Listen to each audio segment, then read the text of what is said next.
నేను నారా లోకేష్ అనే నేను శాసనము ద్వారా నిర్మితమైన భారత రాజ్యాంగం పట్ల నిజమైన విశ్వాసం విధేయత చూపుతానని, భారతదేశ సార్వభౌమ అధికారాన్ని సమగ్రతను కాపాడుతానని, ఆంధ్రప్రదేశ్ రాష్ట్ర మంత్రిగా నా కర్తవ్యాలను శ్రద్ధతో అంతర్గత శుద్ధితో నిర్వహిస్తానని,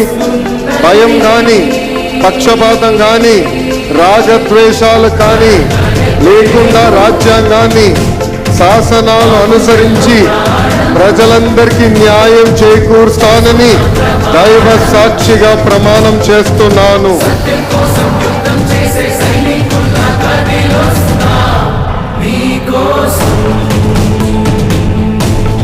నీ కోసం